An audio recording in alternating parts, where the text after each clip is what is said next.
Thank you all for joining us this evening. You managed to find your way to the high school through the smoky air. We want to initially remind everyone that because we are in a school building, the governor's emergency proclamation requires that masks be worn during this meeting. And if folks choose not to wear a mask or they don't have one, Barb has some extras. Barb, wave your hand. She has extras there. If you still choose not to wear one, we would invite you to exit the building and join us on our virtual platform. So could we get interpretation services, please? Si hay alguien que necesita los servicios de interpretación, ¿puede significarlo ahora, por favor?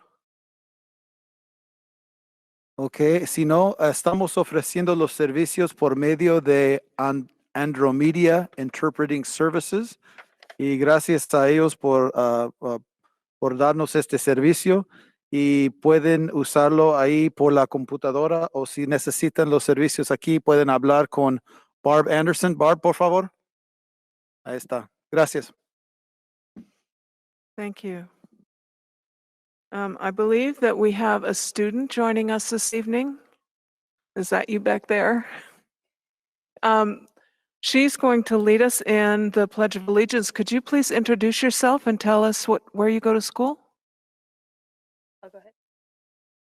Good evening. It's a pleasure to welcome you all to Eisenhower High School and introduce you to Viviana Armijo, one of our pre-AP sophomores.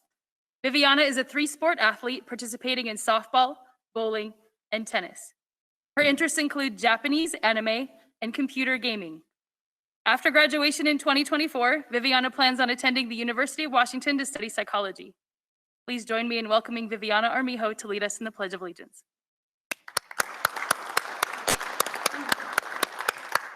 Hello, everyone. Please stand.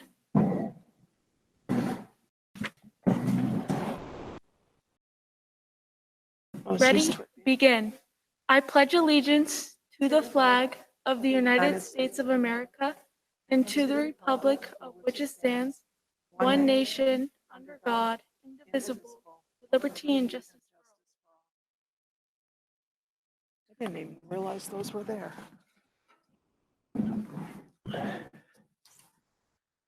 Viviana, thank you for joining us this evening and thank you for leading us in the pledge.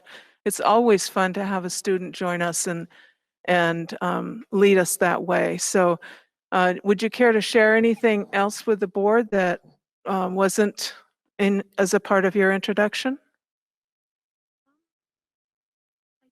I think that's everything. Okay. Well, thank you so much for being here. You're welcome to stay if you'd like to do that. But we understand if you have other things calling your name and you need to leave, that's completely acceptable. So thank you so much for being with us tonight.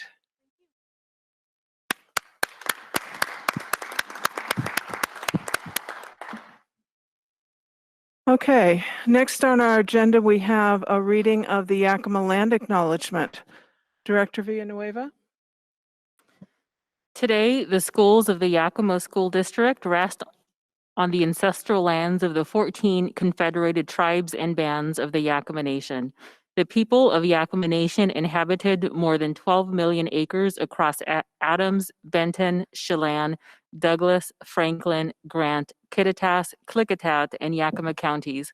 Today, we honor those Native peoples who are tied to the land through history, legends, and culture. We acknowledge their descendants who live in the world today. We thank the caretakers of this land who have lived here and continue to live here since time immemorial. An acknowledgement is a simple, powerful way to show respect and a step toward correcting the stories and practices that erase Indigenous peoples' history and culture. It also honors the truth. As a school district, we will continue to build upon our relations with the Yakima Nation. Thank you, Graciela. We also have lost a couple of our Yakima School District family, and I'd like to take a moment to read a synopsis of their obituaries and have a moment of silence for these folks. There is one obituary that has not been published yet, and that is for Teresa Adams.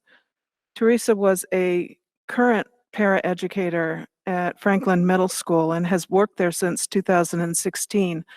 And we will recognize her once an obituary is published. Odell Henderson.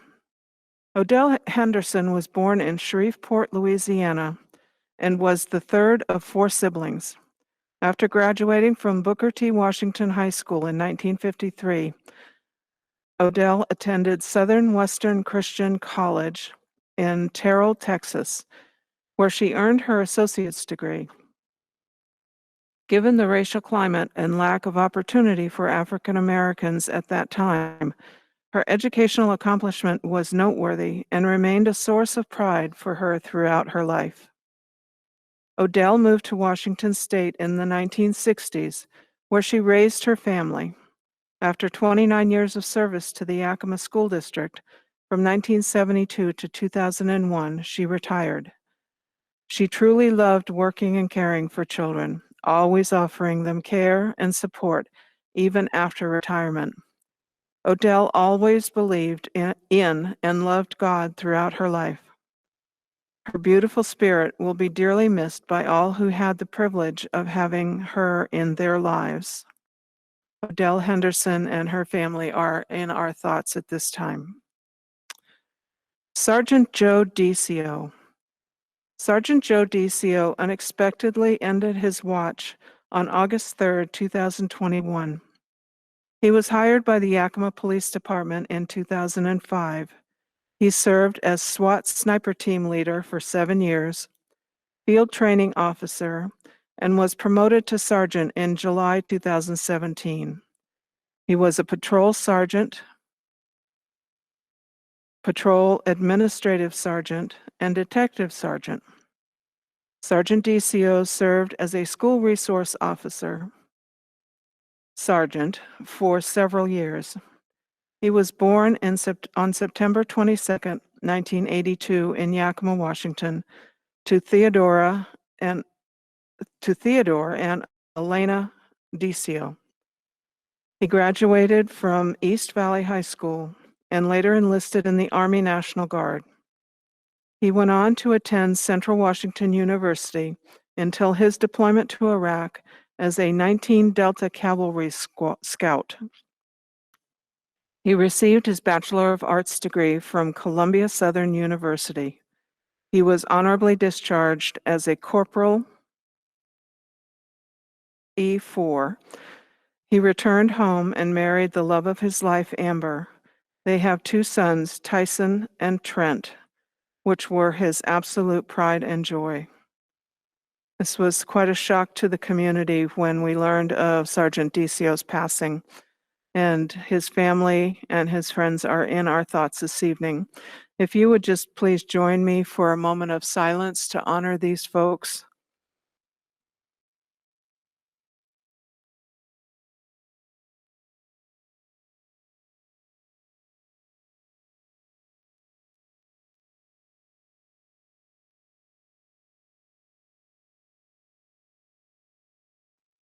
Thank you very much.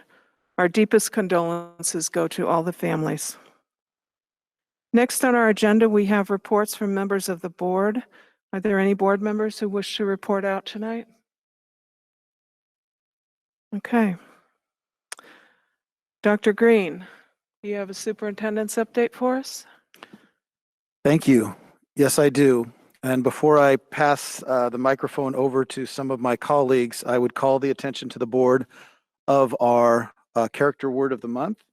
As the board is aware, we have aligned our character words with the student profile, and the August word of the month is tenacious, which is persistent in making, adhering to, or seeking something valued or desired.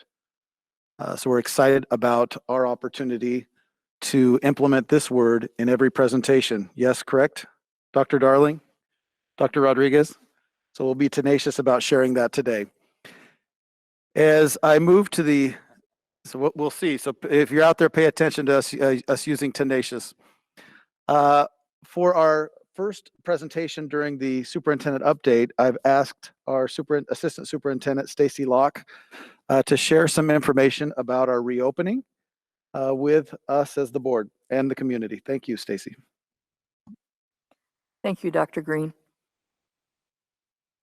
Barb, is the presentation on the screen? Thank you. So I'd just like to start back in January and give a couple COVID response updates that our health services team worked on from January through the end of the school year. As most of you know, we did our own contact tracing and investigations during the spring semester. We ended up doing 1,136, which was incredible. And our health services staff, bar none, did an outstanding job. We also administered 678 COVID tests for our Yakima School District staff. And then in May, we launched student testing with Project Rosie, which will continue into this current school year. Additionally, 620 plus vaccines were administered at mobile vaccine clinics throughout our different school buildings. So where are we at coming into the 21-22 school year? I would share with you that this information changes daily. In fact, yesterday, I sent out a new masking requirement, recommendation, and guidance for all employees in the Yakima School District, and that had changed from yesterday morning. So again, as we continue to work with the Department of Health and our local health district, we will continue to see changes as those numbers and cases continue to rise. Currently, there is universal masking requirements regardless of vaccination status for ages 3 and up. Ages 3 to 5 is new this fall based on the current status of the pandemic. There is also required masking for all staff, students, guests, visitors, regardless of vaccination status in all Yakima School District buildings. And that is a change from yesterday, from unvaccinated or vaccinated people not having to wear masks in school buildings where students were not attending. So now everyone is masked at all times with the exception of being outdoors or when eating. Social distancing requirements have changed a little bit since the last school year. Students now need to maintain a distance of 3 feet from each other in classroom settings to the degree possible, because we need to allow for full-time in-person learning for all students. So teachers are doing the best they can to maintain that 3 feet distancing with masking, but we can reduce that a little bit if we need to fit students in the classroom. As far as health screening updates, temperature checks and attestations are no longer required in the Yakima School District or in the state. They have found that sometimes the symptoms that we are seeing aren't necessarily connected now to students with COVID. Many students are not exhibiting the symptoms that were classic last spring. Additionally, we will keep wellness rooms or isolation rooms, and they're still going to be available to students who may feel ill with COVID-related symptoms throughout the day, and they will be supervised, and parents will be called to go ahead and pick them up. Contact tracing, again, we will resume with our health services team and our COVID response team doing all contact tracings and investigations for both students and staff in the Yakima School District. And we are proud to this point to say that as a result of the immediate response, because we are on site in every school building and in the district, that we have managed to contain any potential outbreaks immediately and not allowed any in-building transfer of the COVID virus at this point.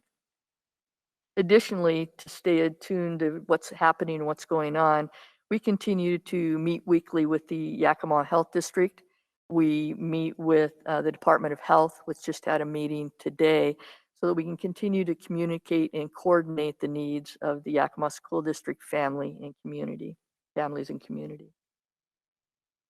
Quarantine guidance has changed. If fully vaccinated or if positive in the last 3 months, there's no need to quarantine if you've been vaccinated and exposed unless you are exhibiting symptoms. However, we do ask that you test 3 to 5 days following a known exposure. And if that case is positive, then there will be additional protocols put in place. And again, all our staff and health services are well versed to provide that guidance and support. If you're not fully vaccinated, you would quarantine 10 days after the last known exposure to a COVID positive person. Quarantine until 7 days after that last exposure with a negative test results from day 5 and when no symptoms are present. And so if you test really early after you were exposed to COVID, you most likely will get a negative test. So we encourage people to wait 5 days if they're not vaccinated prior to testing. So testing options for the 21-22 school year. Everlywell will be, we're working with the Health Commons project, and they have organized different companies. They're kind of the glue in organizing all these different companies that are providing testing opportunities. So Everlywell will be available to all school-based staff, and it is an actual in-home PCR test kit. So the staff person would request that from the nurse, take it home, and they should receive their results in 24 to 48 hours. Curative, which is what we used last year, will now be available to middle and high school students. And it will be an on-site test that will be observed by a health services team member. The student will actually conduct the test themselves. These kits are shipped to us, and we receive the results in 48 hours, as well as the student and or parent will receive those results. And again, at this point in time, we are just beginning to put all this together, and we are looking at waivers, obviously, to be able to test students and parent permission. So that is yet to come. So our paramount goal is to reopen schools safely, and we are working with Project Rosie. It's research by the University of Washington and Fred Hutch. We have partnered with them, and we started back in May, and we kicked it off with summer school to get an idea of working with them and how we could support each other globally for testing our students and staff. So right now, it's a free weekly COVID-19 test to students. These will be elementary students, and we will also have it available for non-school-based staff members. And their goal is really to spread information about COVID-19 in schools and school communities in an effort to stay the pandemic. So the test type is still waiting to be determined through the Health Commons project. It is a test, again, that they will actually come in and conduct that test, but parents have to sign up so they know that that test is being conducted on a weekly basis.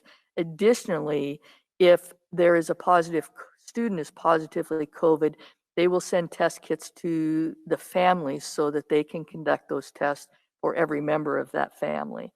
And additionally, for our non-based staff members, we will have those test kits available. So if they're exhibiting any type of symptoms, they can pick it up, conduct the test, and send that off instead of waiting once a week to be able to test, which is what Curative was set up, because our health service members were actually giving that test to our staff. We have issued many memos. We've done an FAQ on the website, and we've also met individually with every principal in each building to be able to assist them with any special circumstances that they may have. And so that's ongoing. And they're meeting with the COVID response team, which is Amy Norton, our new Director of Health Services, Lena Kate, Program Supervisor, and Jackie Follensby, who is a nurse on special assignment with a background in public health administration, and Jessica Post, who is our Chief Strategy Officer.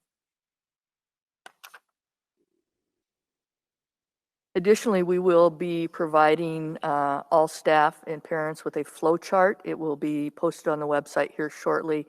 It's just being approved, and we will get that out to everybody.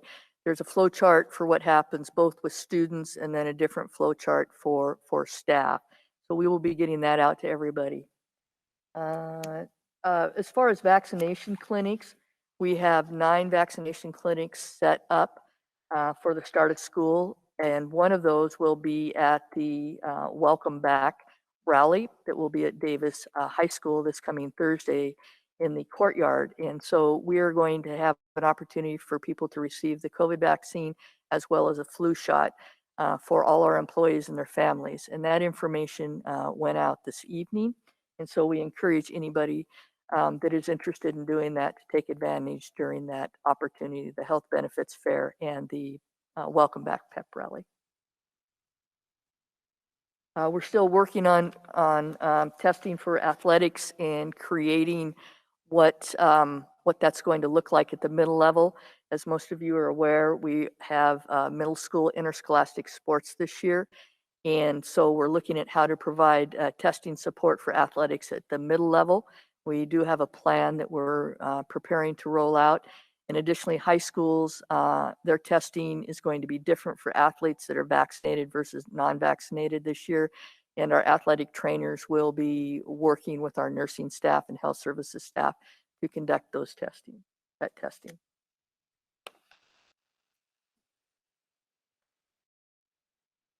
Once again, I would just like to say that the work that was done last year, we really erred on the side of safety.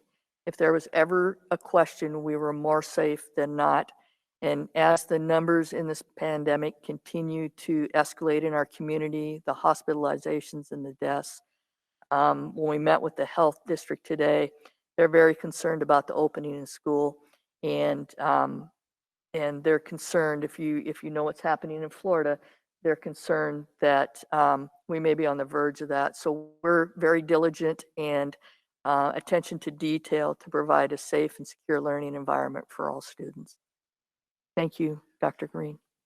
Thank you, Stacy. And before we open up for questions, I would suggest that we actually go to our next presentation with Jewel Brumley and have her update us on the COVID stats. And then we would respond to any questions from the board, both Stacy, Jewel, and myself. So with that, Jewel, would you please proceed? Superintendent Green. So our daily cases, today we had 133, which is down from yesterday, which was 167. But the cases kind of go up and down as people get tested at different times during the week. So it's kind of a weekly ebb and flow there. Our 14-day rate is 534 per 100,000. And that's considered high risk at that point. Our 7-day rate is 290.2 for 7 days. It's still pretty high. Our zip code data, if you notice the last line there in yellow, it's gone fairly high in different zip codes. 98908, 98942 are very high. And the others also increased. Our hospitalizations have kind of hovered around 40 for the last week or so. They dropped down to 32 at one point, but now we're up to 43. So that's really kind of skyrocketed. Our positivity rate goes up and down again based on how many people are getting tested at different times during the week. So we've gone from 15% positives to 11%. Right now we're current at 11.9, but it bounces between 11 and 15. School age cases, I haven't had an update on that since last week. So We had some last week. We still have more this week, but I haven't gotten that from the health department yet. They only do that every 2 weeks.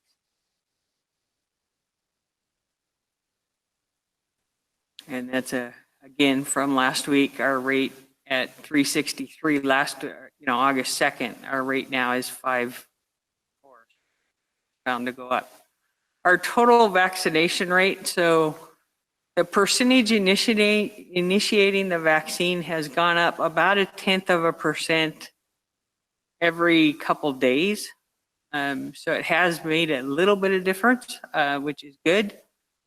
But this is the total population, so that includes people under 12 who can't get the vaccine. And then the 12 and up, we're better. We hit 60% of the 12 and up that are vaccinated. And then fully vaccinated, our total population, we're at 42.1%, which is fairly low. But that includes students or people that are under 12. And then our fully vaccinated 12 and up, we're at 52.6. And then the last one is the forecast data. The Delta variant is very tenacious and hard to track. So the upper end of the Delta variant is still going up. The forecast numbers predict, because there's not very many big public events between now and Labor Day, to go down a little, but then to swoop back up after Labor Day. It's pretty hard to predict the Delta variant. So that's the prediction. I kind of hit it this week by, hopefully good math, but there's a bit of luck included in that. Thank you. We'll ask you to stay at the mic. And are there any questions of the board of either Stacy or Jewel or myself? Any questions from board members? I did want to, go ahead. No, go ahead. The question, I know that guidance from the state and CDC is changing pretty frequently.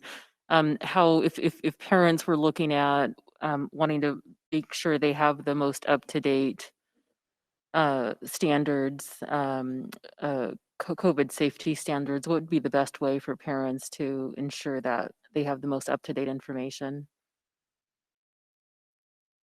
I would say to go on to the Yakima Health District or Washington State Department of Health website and access that information. We also have quite a bit of that information on the Yakima School District website. And as soon as it is relayed to us, we do an immediate update. And so they can also call. They'd like to call myself. I would be happy to point them in the right direction or provide the appropriate information to them at that time. I did hear this afternoon that the governor has a news conference tomorrow afternoon at 2:30, and the OSPI superintendent is supposed to be there. So Yes. you may be crafting another notice to go out to employees. Yes, I'm aware of that, and we're waiting to see what happens. Thank you, President Rice. Any other questions from board members? Thank you, Stacy. Thank Thank you, you. Jewel. Thank you. As always, it's an eye-opening presentation, and you are very tenacious in presenting it. All right. As we move forward, I would like to thank both Jewel and Stacy. Some of the things that she shared, just in calling out that we have not had a positive transmission or a transmission during the time that we have since the start of the pandemic is phenomenal. Also, want to recognize her team, and Stacy shared with us recently that she would stack her team up against any team in the country in the work that they've done, in the tenacity that they've shown in making sure that we are really putting safety first and looking out for all of our employees. So I think it's a tribute to your work, Stacy, and thank you so much for your leadership. At this time, I would ask you to exit. I know that you have some responsibilities to take care of, so thank you, and we appreciate you being here this evening. Dr. Darling? Thank you, Thank you. Dr. Green. All right, thank you. Thank you, President Rice. Thank you. I will go ahead and start our next section here of the superintendent update, and I've asked, I think at this point, we'll go to Jenny. I think I'll ask, instead of, I was going to go to Rob, but then I realized I asked him to walk her out. So we have Kinder Academy that started today. I had the opportunity to, or yesterday, so we're in day 2 of Kinder Academy. I was able to go to 4 of our buildings today. Phenomenal to see our littles and the work of our staff. And I learned something that I want to practice with all of you here in the board, and you can join as well. This is in seeing our kinders in the hallway in one of our buildings. They taught me the, I think it is the hallway wave, how to wave in a hallway. So you put your hand up like this, and you wave with your pinky just like this. So this is so our kids are not distracting and waving big, so it's the little pinky wave.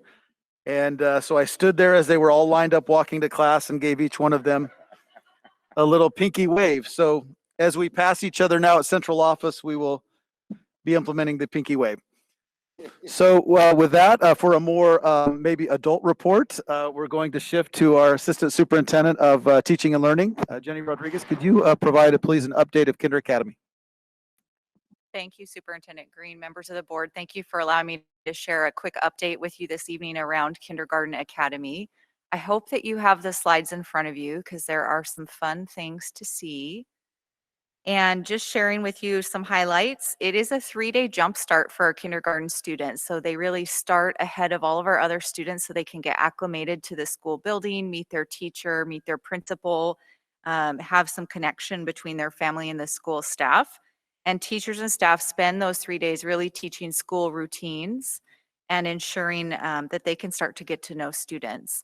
I'm going to look over at Barb because I don't think the slides are in your slideshow. I was looking at President Rice. Hopefully she can see them.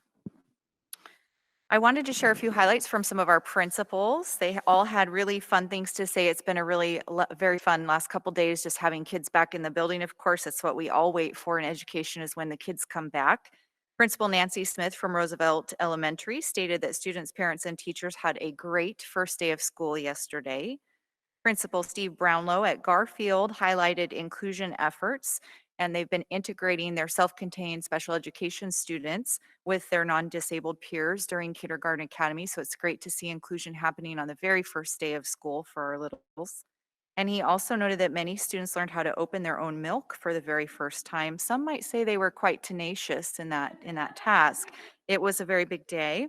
Principal Jamie Lee at McClure Elementary School shared that Kinder Academy gives us the opportunity to connect with families and reassure them that their kindergartners are our highest priority, which allows to start building that positive family-school relationship right from the very first day of school. And I could share story after story with you. Every one of our elementary principals has a positive story to share. There are some slides with just a few photos for you.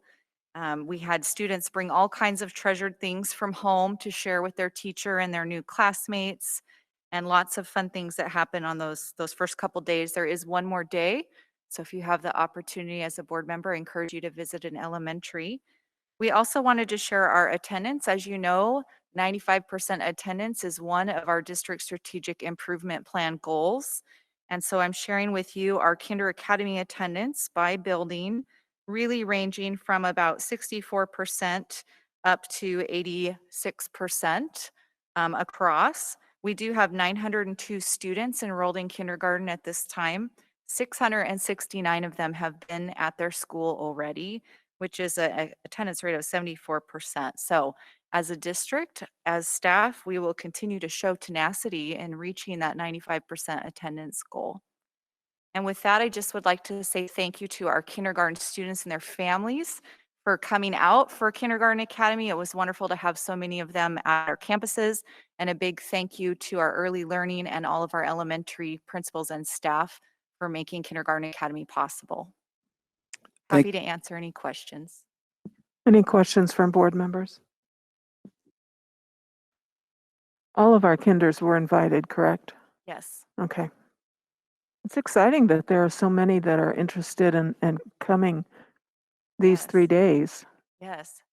It feels early. It's like the middle of August, but they're ready to come back to school and we are ready to have them back at school. Excellent. Thank you, Dr. Rodriguez. Yes, thank you, Dr. Rodriguez. I appreciate her compiling that presentation. And we know that this is day 2 of 3 days of Kinder Academy. So the uploading may have been a little bit difficult today. Or Rob, would you like to share? Is it on there? Okay, If you So- refresh your board docs and get back down perfect. in there, the Wonderful. presentation is there.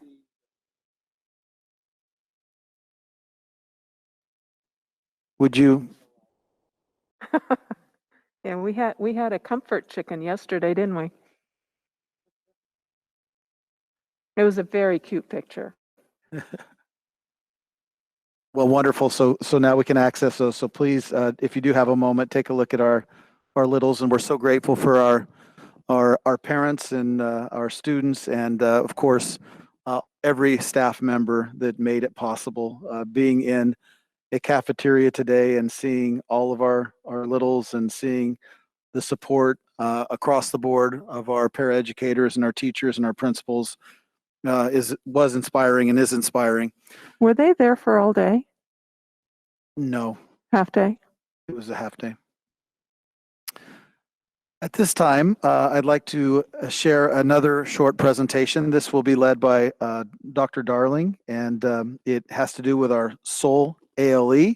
And joining him this evening is Arnie Lewis, but I'll pass this over to Dr. Darling.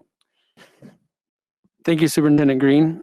So, as Arnie shared last year, and even as he hit the ground running, he was also tasked with creating an alternative learning education opportunity for way for the Yakima School District to offer services for students who are outside the Yakima School District.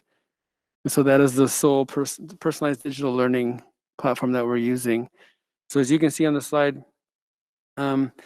we started in September 2020 when Arnie hit the ground. Just kind of timely that he was here. We put him to use, and he began collaborating to offer this K through 12 SOUL initiative. We submitted a plan to OSPI in October.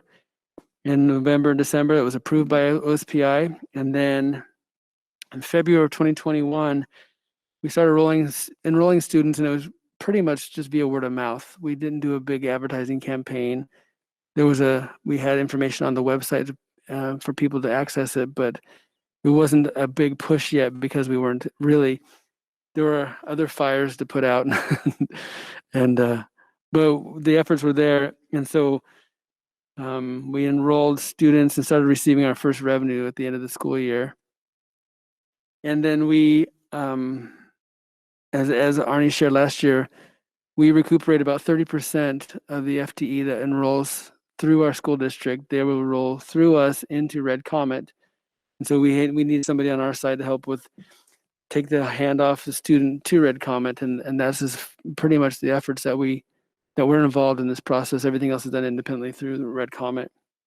And Rob, these are students from outside the Yakima School District, correct? Yes, these are non-Yakima School District students who are looking for an online education. So there are other programs like this around the state, WAVA and things of that nature, and we are offering the same services that they are.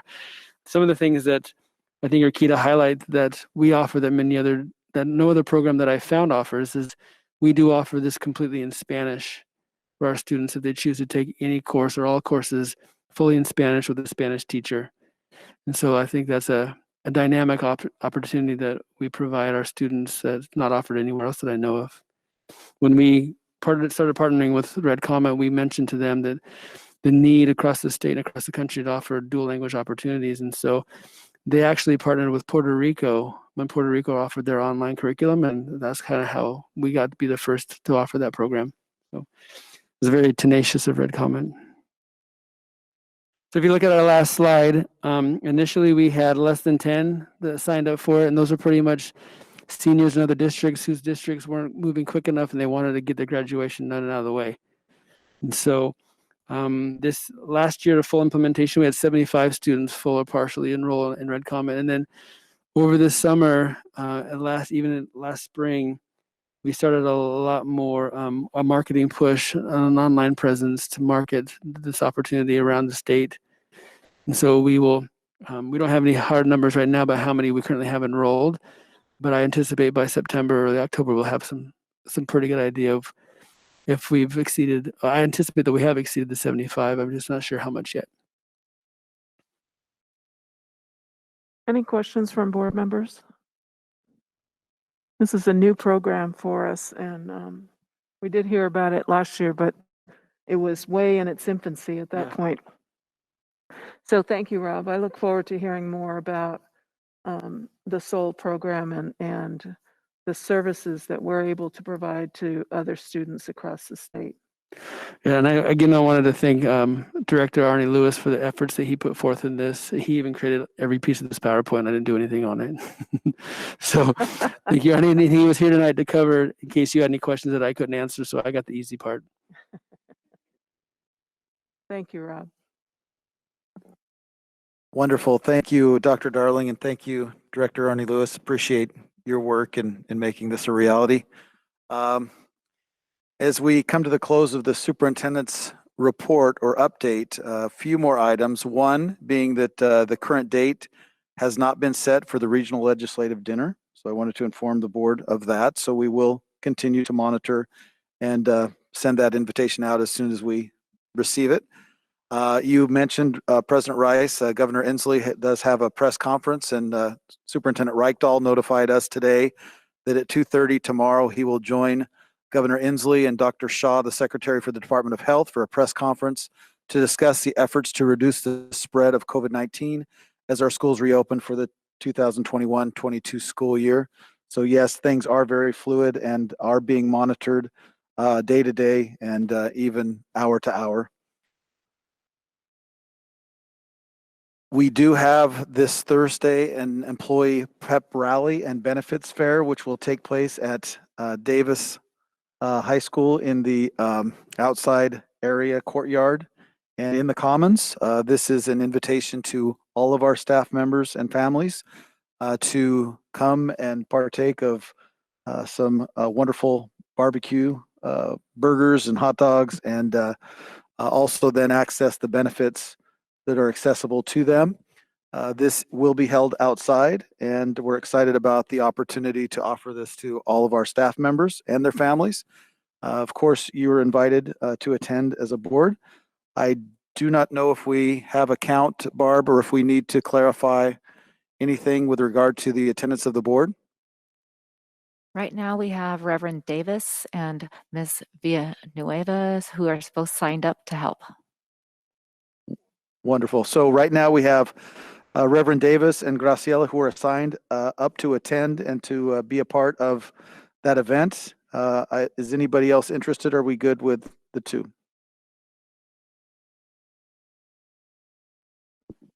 Are you looking at specific hours that we might be there? We certainly could. If you are interested in being there for a certain hour, we would like to coordinate to make sure that we only have two members there at one time. So Okay. I know Director Walker, you won't be able to attend. I know you have a prior commitment. President Rice, would you anticipate, or would you like to arrange with me afterwards? I'll arrange with you afterwards. Perfect. Thank you. So that opportunity will be available, and I'll make sure that that gets communicated and we're able to organize that accordingly. And then the last item to share with you is the pending flag raising. And since we are here at very near the school district stadium, Zeffel Stadium, on your way out this evening, I invite you to drive over in the parking lot and take a look at the new scoreboard. And then if you're looking at the scoreboard to the left, you will see three large flagpoles, two of equal height and one a little bit smaller, but both are above the height of the scoreboard. We have an event planned with the Yakima Warriors, YAKAMA, who are representatives of the Yakima Nation who fought in foreign wars. And they will be conducting the flag raising at the stadium on the 3rd of September and 10th of September at both of the home games. And in addition, we will have a flag raising ceremony at the central office, which now does have 3 flagpoles as well. Again, one for the American flag, one for the Yakima Nation, a sovereign nation, and then one for the Washington state flag. In addition, what this does allow at our stadium, the current location where we have a flagpole, albeit a much smaller flagpole than the height of the scoreboard, which was in part what led to this this event. We will be turning that flagpole into an opportunity for our schools to fly a school flag during their different sporting events. So if you would go to a Davis home game, you might see the Jolly Roger, and then of course you would see something different at the Eisenhower game. You will have their flag that would be flying from that pole off to the right if you're facing the west end. So around those, so we're excited about that opportunity, and certainly need to as well know if the board is interested in attending any or all of those events. So I will take that into account too, and make sure that we reach out and see individually who would be able to attend as we get a little bit closer to that event. Do you have any questions about the flag raising or the benefits fair or any other topic at this point? I don't see any. All right, well, thank you very much, and I will turn the time back over to you, President Rice. Thank you, Dr. Green.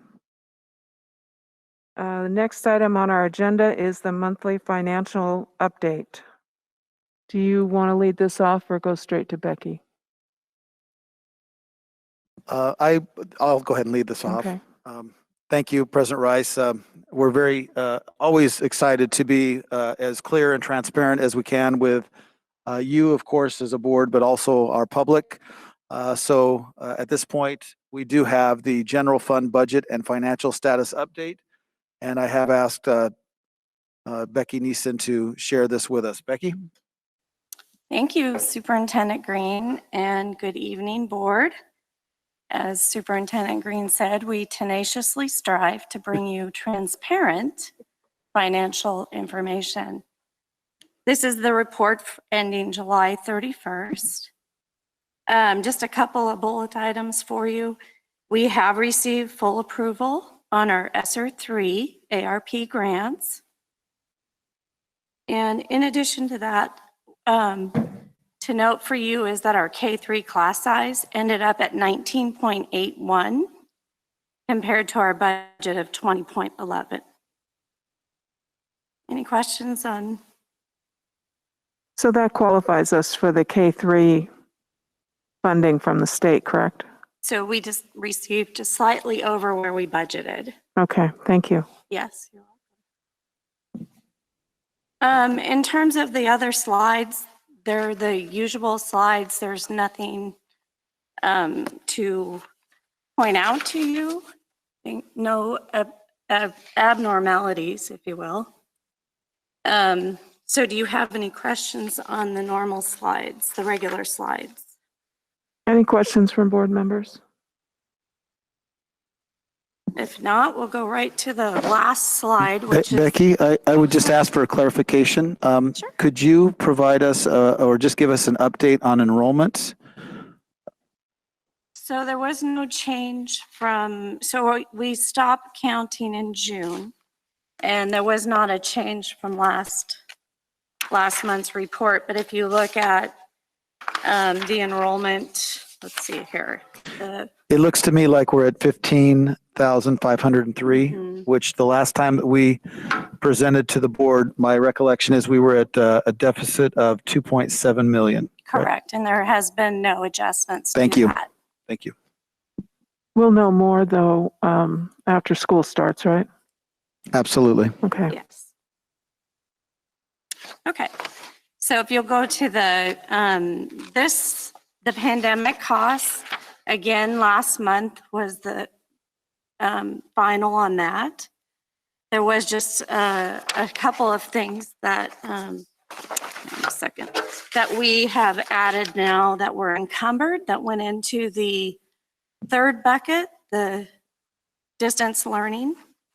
We're now at 6.8 million. for the distance learning costs. And if you go to the next slide, it shows the total. If you look at the bottom line, we're at 10.7. So those reflect just encumbered amounts that have now become real expenditures. And those are on the slide. So if you go to the ESSER 2, here's where our spending is residing currently. If you look at that top line, the amount available of 22.6 million, we have expended to date 1.7, encumbered at 2.2, with a balance of 18.6. The details are below that total based on our 10-point framework. You can see where we're spending our dollars. You have questions on that one? Any questions from board members? Trevor? Just a comment. Thank you, Becky. Just to see this document, it's very easy to read, very clear where the ESSER 1 funding has gone to, with respect to pandemic costs, and then looking at the learning recovery. Thank you for just making it so transparent and easy to read, easy to understand. That's something that I appreciate, and I believe that our public will appreciate that as well. Thank you. Thank you, Becky. Great presentation as always.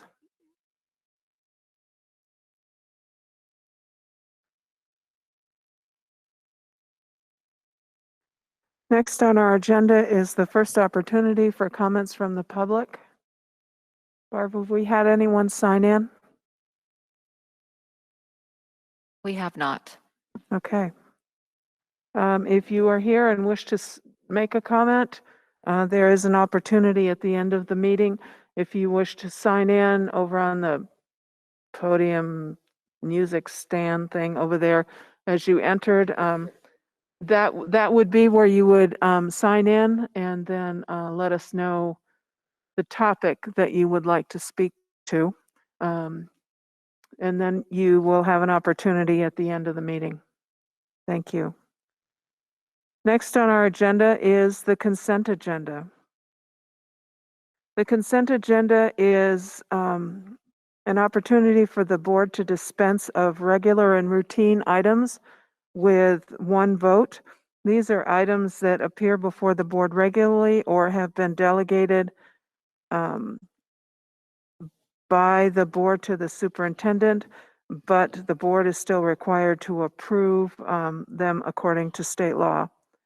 So tonight we have approval of minutes. Let me see, for the July 21st and July 12th meetings. Approval of notification of warrants. Tonight, the warrants consist of one group of ASB warrants, 3 groups of general fund warrants, and 1 group of payroll warrants. The budget status reports for July 2021, and approval of personnel actions. Any board member has the right to remove any item from the consent agenda for separate action and/or discussion. Does any board member at this time wish to remove any item from the consent agenda for that purpose? Okay, then I would entertain a motion for approval of the consent agenda as submitted. So move. Moved by Dawn, seconded by Norm. Barb, could you take roll, please? Oh, Mr. first let Norm me ask Walker? if there's any discussion. Okay. Barb, could you please take roll? Mr. Norm Walker, Aye. President Rice, Aye. Ms. Villanueva, Aye. Reverend Davis Jr. Aye. Motion passes 4-0. Next item on the agenda is a public hearing for the adoption of the 2021 2022 budget. We have a resolution that's also a part of this process. And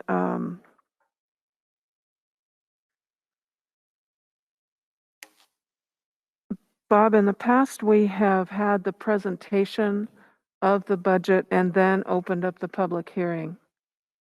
Is that acceptable? That would be fine. Okay. So, Dr. Green, would you like to kick this off before we turn it over to Becky? Yes, thank you.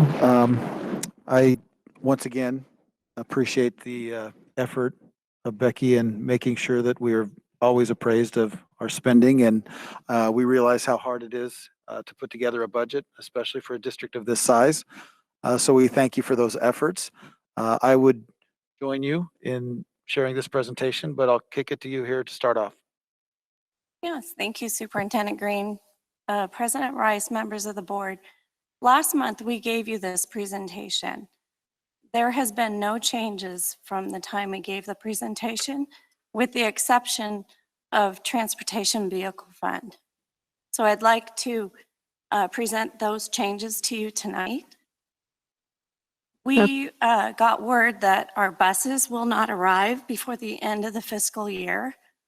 So we are including those expenditures for 21-22. So if you look at the last column on the overview of funds, you will notice that the expenditures have increased for Transportation Vehicle Fund. Do you have that slide in front of you? Yes. Okay. So any questions in regards to that change? Any questions from board members? I think it's probably well understood that if you order something now, it's always going to be delayed because of the current supply issues. Correct.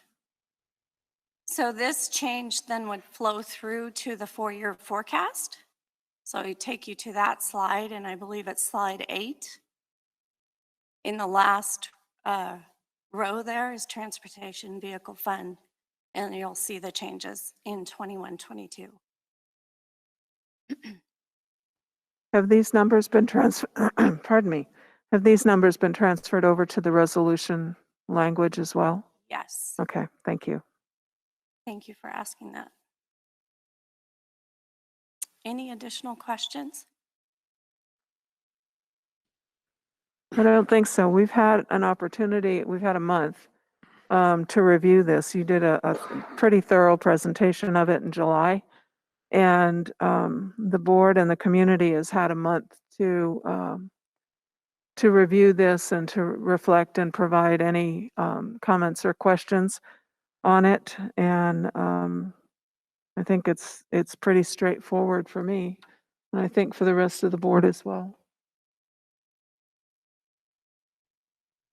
For those who have not seen this document previously, I know that we just shared the monthly report, and we did have the 10-point framework was listed on that document. If you access this document on page 4, 5, and 6, you will see the same 10-point framework, although it's drilled down. So you would actually have more finite bullet points of where the percentage breakdown of spending is scheduled to occur. So I just want to make sure that our public is aware of that, and then also, of course, call out the attention of page 9, which is the SWOT analysis, where you can see the strengths, weaknesses, opportunities, and threats to the budget as called out by Becky and myself in this presentation. Strengths, of course, being the ESSER 2 and what we would refer to as ESSER 3, but as ARP funding is there to support recovery. And we have an adequate fund balance to meet the board policy 1000.2.3. And we are diligently working, tenaciously working on aligning resources to the strategic plan. The weaknesses are the dependence upon the general fund for our large maintenance projects, and that does continue. And then obviously, maybe not so obvious to everyone, but the continued gap in dedicated revenue for special education. And I will stop after the weaknesses and allow, of course, anybody to access those documents and access the analysis that we've done as a district. Thank you, Becky. Thank you, Dr. Green. I'm now going to open up the public hearing. This is a hearing that's required by law whenever the board is adopting a new budget. And so we will open up the public hearing for a comment from the public on the proposed budget for the 2021-2022 school year. Barb, has anyone signed up? No? No, not yet. Okay. All right. Since no one has signed up, I'm going to close the public hearing. And we have a resolution before us for approval for the 2021-22 school year. And I'm going to read the first part of it, but then it goes into a 4-year breakdown for all of the funds, and that document will be on record, but I am not going to read 4 years of numbers to you. You can thank me later. A resolution of the Board of Directors of Yakima School District Number 7, Yakima County, Washington, to fix and adopt the 2021-22 budget. Whereas WAC 382-123-054 requires that the Board of Directors of every school district meet for the purpose of adopting the budget of the district for the ensuing fiscal year. And whereas public notices were published on August 3rd and August 10th, 2021, announcing that the Board of Directors of the Yakima School District Number 7, Yakima County, Washington, would meet in public meeting on August 17, 2021, for the purpose of adopting the 2021-22 fiscal budget for the district. And whereas pursuant to RCW 28A.150.270 and WAC 382-121-445, the Board of Directors is executing a resolution as part of this budget hearing, requesting approval for operating transfer from the general fund to the debt service fund up to the amount of $700,000. Now therefore be it resolved by the Board of Directors of Yakima School District Number 7, Yakima County, Washington, has determined that the final appropriation level of expenditures for each fund in 2021-22 will be as follows. General Fund, $283,805,113. Associated Student Body Fund, $771,692. Debt Service Fund, $9,400,000. Capital Projects Fund, $3,100,000. And Transportation Budget Fund, $2,250,000. Resolved by the Board of Directors of Yakima County School District Number 7, Yakima County, Washington. And then it goes into 4 years of each one of those budget funds, as well as subheadings underneath the budget, and we could be here for days as we read that. So that document is available for public consumption. You can find it on board docs, or you can request it from the district office. Excuse me, Madam President. Yes. On that WAC. Did I read it wrong? Yes, it's 392. I said 393, didn't I? You said 382. Okay, 392-121-445. Thank you. I do need to get my glasses fixed, I think. So we have the resolution. I would entertain a motion to adopt Resolution 18.20.21, adopting the 2021-22 budget. So move. Moved by Don, seconded by Graciela. Is there any discussion? I just want to thank you, Becky. I know that this is a labor of love for you, but I think it's probably a lot like birthing a child, trying to pull all of this information together and have it in as transparent a form as you have it. So thank you very much to you and your team for all of the work that you've done with this. They're doing a tenacious job. They are doing a tenacious job. Thank you. I've been itching. So we have a motion and a second for adoption of this budget, adoption of the resolution for the budget. There's no discussion? Okay, Barb, could you call roll, please? Reverend Davis Jr., Aye. Ms. Villanueva, Aye. President Rice, Aye. Mr. Walker. Aye. Motion passes 4-0. Thank you very much. Next item on the agenda is Resolution 17.20.21, designation of auditing and investment officers. Go straight to Becky. Yes, I would invite President Rice, I would invite you to go directly to the individual for items 2 through 9. Okay, thank Thank you. you. Becky, Thank you. This is an annual resolution that we need to do with the county, designating the tenacious finance staff to invest on behalf of the district. So I respectfully and tenaciously ask you to approve this resolution. okay. We have a resolution before us, Resolution 17.20.21. Does anyone have any questions of Becky before we have a motion here? I would entertain a motion for approval of Resolution 17.20.21, designation of auditing and investment officers. So move. Moved by Don, seconded by Graciela. Is there any discussion? Seeing none, Barb, could you call the roll, please?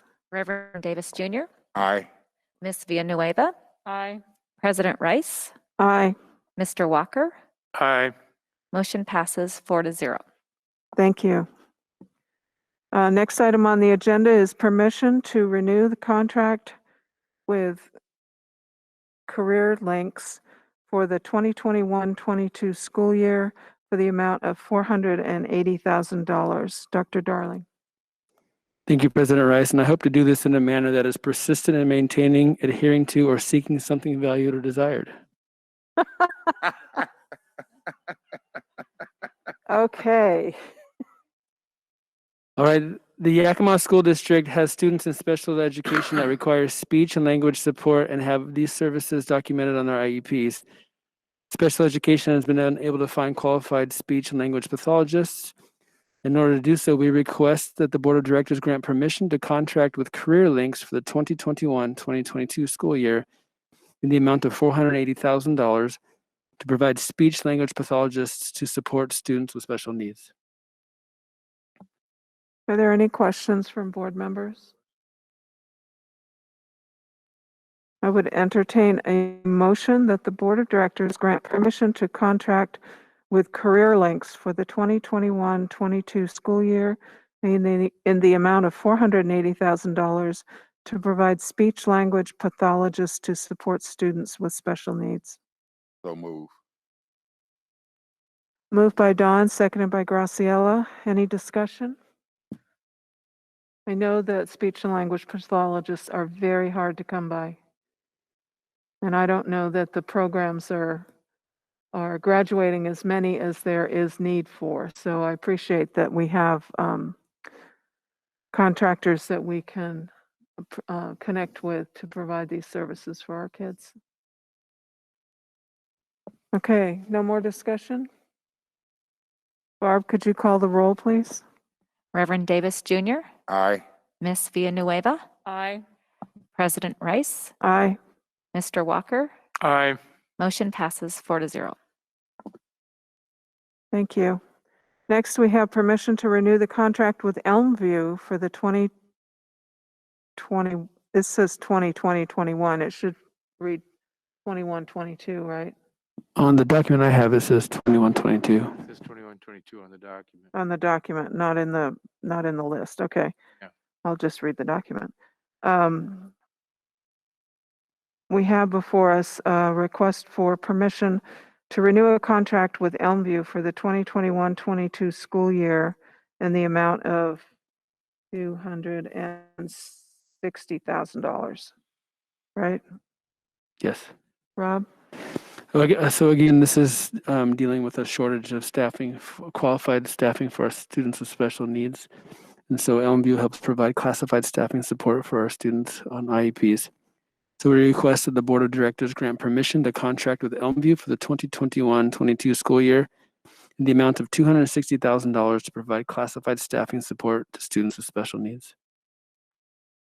Any questions for Rob? Okay, I would entertain a motion that the Board of Directors grant permission to contract with Elmview for the 2021-22 school year in the amount of $260,000 to provide classified staffing support to students with special needs. So moved. Moved by Don, seconded by Graciela. Any discussion?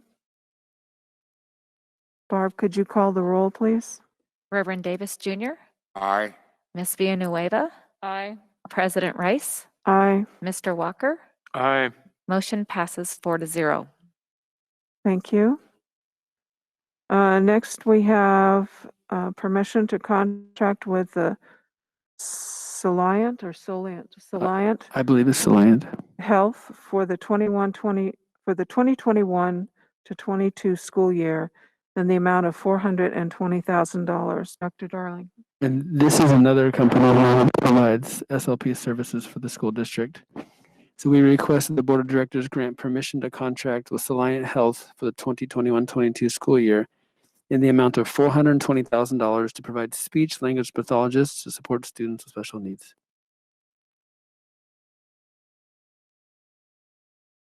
Okay.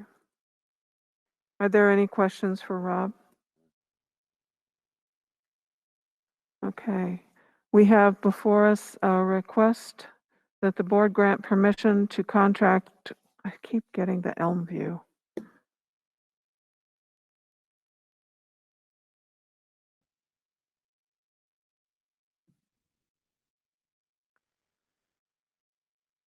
We have before us a request that the board grant permission to contract with Soliant Health for the 2021-22 school year in the amount of $420,000 to provide speech and language pathologists to support students with special needs. So moved.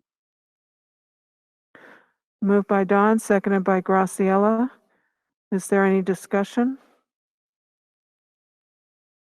Barb, could you call the roll, please? Mr. Walker, Aye. President Rice, Aye. Ms. Villanueva, Aye. Reverend Davis Jr. Aye. Motion passes 4-0. Thank you. Next on our agenda is permission to pay K-5 Imagine Learning for supplemental curriculum in the amount of $325,441.50 for the 2021-22 school year. Dr. Rodriguez?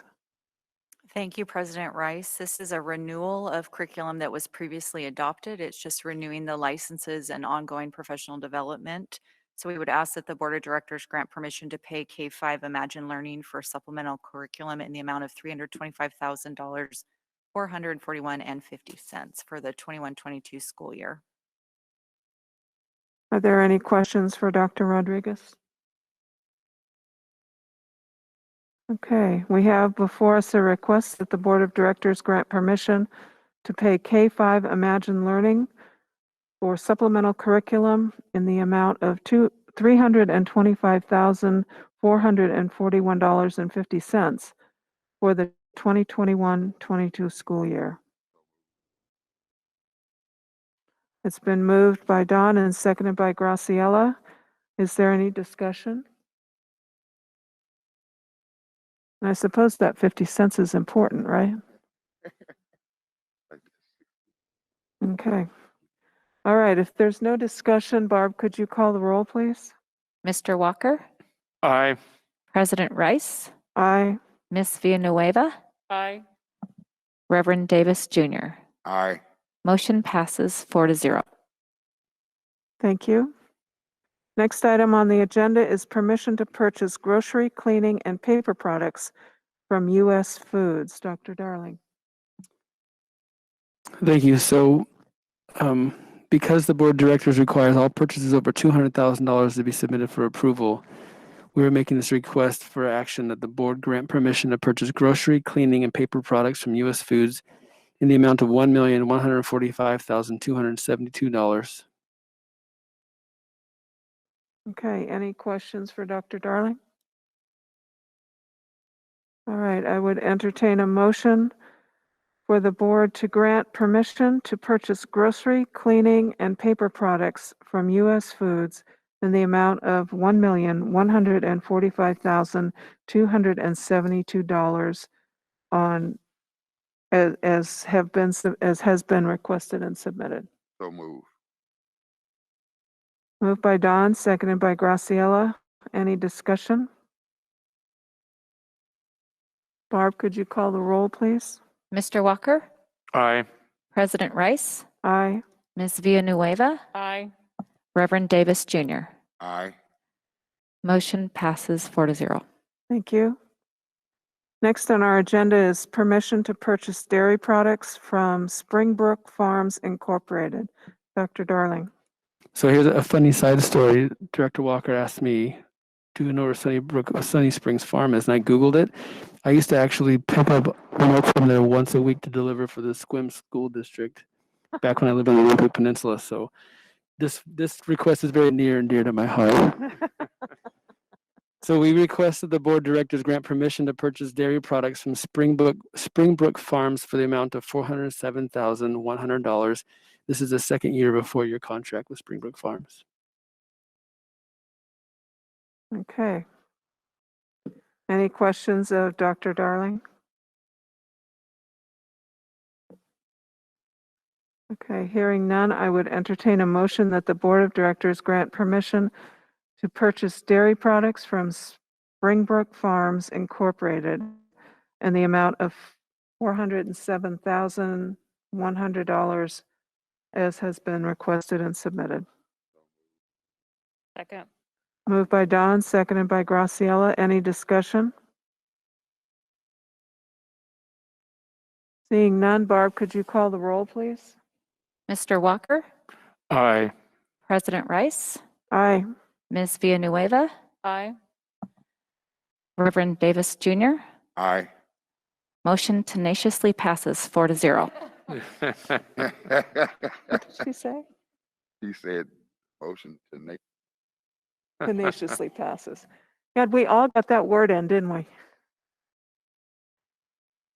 Okay, we've reached the second opportunity for comments from the public. This comment period is for any item, doesn't have to be related to the agenda. Barb, do we have anyone who's signed up? Nobody has signed up tonight. No one has signed up. Okay. Thank you very much. Do we have a need for executive session, Dr. Green? We do not have need of an executive session, President Rice. Okay. Anything for the good of the order? All right. Thank you very much, everyone, for coming this evening. Please drive safely going home, and we will see you here next month. We are adjourned. Yes, this has been a tenaciously done meeting.